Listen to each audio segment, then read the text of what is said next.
Social মিডিয়ার মাধ্যমে যত গুনাহ করেছো, তোমার গুনাহ যদি তোমার মা বাবা দেখতো, তুমি সন্তানকে সন্তান বলে পরিচয় দিতে না। আমার চিনানাল এলাকার পর্দার অন্তরালে আম্মুজিরা গো, মা বোনেরা, আপনাদের গুনাহ যদি আপনাদের স্বামীরা দেখতো, আপনাদেরকে ঘরের মধ্যে স্ত্রী বানিয়ে রাখতো না। আপনারা সবাই বলেন ওই গুনাহগুলো গোপন রাখছেন তিনি কে? ওই গুনাহগুলো ক্ষমা করতে পারেন একজন, তিনি কে? ইন্নাহু হুয়াল গফুরুর রহিম। আল্লাহ যিনি ক্ষমাশীল এবং দয়ালু।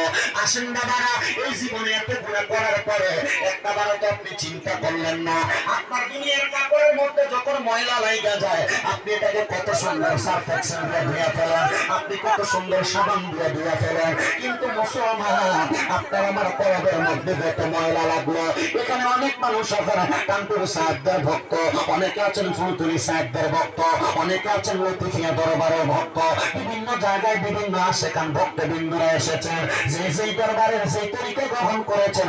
আপনারা সবাই জানেন আমরা মুসলমান এবং সকল বান্দাদের বাম স্তনের দুই আঙ্গুল নিচে সাদা একটা গোস্তের টুকরা, যেটার নাম হলো লতিফে কলব। ওই লতিফে কলবের মধ্যে আমরা একটা গুনাহ করলে একটা দাগ পড়া যায়, দুইটা গুনাহ করলে দুইটা দাগ পড়া যায়। মুসলমান নবীর উম্মতের দল ওই গুনাহগুলো করার কারণে আমাদের যতগুলা দাগ পড়ে যায়, একটা বার চিন্তা করলেন না আশিক রাসূল ভাই বাবারা, এই গুনাহগুলোর কারণে আপনি যখন অন্ধকার কবরে যাবেন, আল্লাহর দরবারে আপনি জবাবদিহিতা করা লাগবে। কিন্তু মুসলমান, ওই গুনাহগুলোকে আপনি মাফ করাইতে চান না। অবশ্যই আমরা গুনাহগুলো মাফ করাইতে চাই। সাহাবায়ে কেরাম একটা ডাক দিয়ে বলে, নবী গো, মায়ের নবী গো, আপনার কাছে আমরা জানতে চাই জীবনের গুনাহগুলো কেমনে মাফ করাইব। আমার নূরুল মাহবুব রাহমাতুল লিল আলামিন নবী বলেন, লিকুল্লি শাইইন সিকালা, প্রত্যেকটা বস্তুকে পরিষ্কার করার একটা যন্ত্র আছে।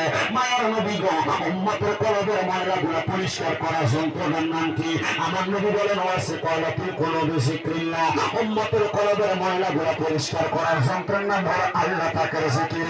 এই জন্য ডাইনে বামে না তাকায়া আল্লাহ পাকের বান্দা, আপনারা সোশ্যাল মিডিয়ার মধ্যে আমাদের অনেক জিকির আজকাল দেখেন, ওই আল্লাহকে স্মরণ করে মুহাব্বতের আওয়াজে জীবনের গুনাহ মাফ করানোর জন্য একসাথে এক আওয়াজে জবান খুলে জোরে জোরে আল্লাহর জিকির করেন, আল্লাহ আল্লাহ আল্লাহ আল্লাহ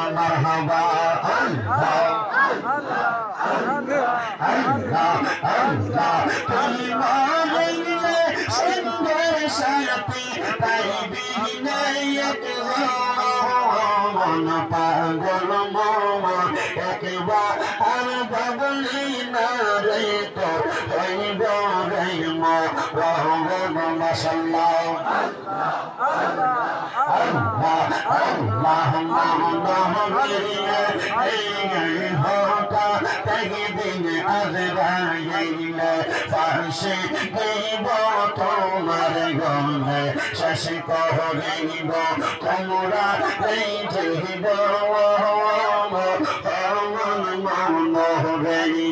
মাশাআল্লাহ।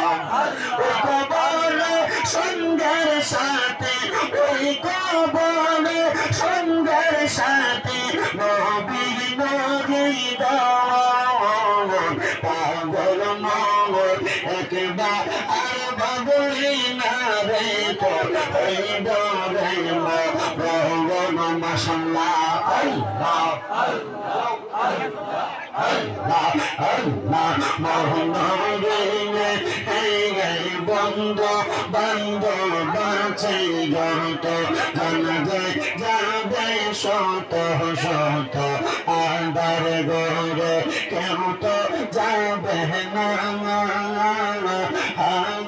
মোহাম্মদে মারহাবা আল্লাহ আল্লাহ ওই কবরে সুন্দর সাথে নবী নবী দাওয়ান পাগল মাওলা একবার আর বাবলি না রে তো হইব রে মা রহমান মাশাআল্লাহ আল্লাহ মুর্শিদ মুর্শিদ কই যাই আমরা ঘুমান সেনা মুর্শিদ মুর্শিদ কই যাই আমরা ঘুমান সেনা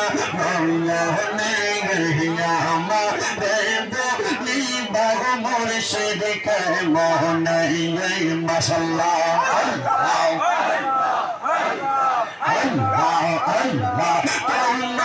আমি ভালোবাসি পাগলের মতো মন মন চাইলে এই পাগল ছোট গত কবন মাশাআল্লাহ সমাজে কলঙ্কি আমি গলাই কলঙ্কের মালা মুর্শিদ কে মোহন মাশাআল্লাহ তোমার কি হারানোর ব্যথা মনে রাতের দিয়ে বলে বলবো না মুর্শিদ তোমার কোন দিয়ে মাশাআল্লাহ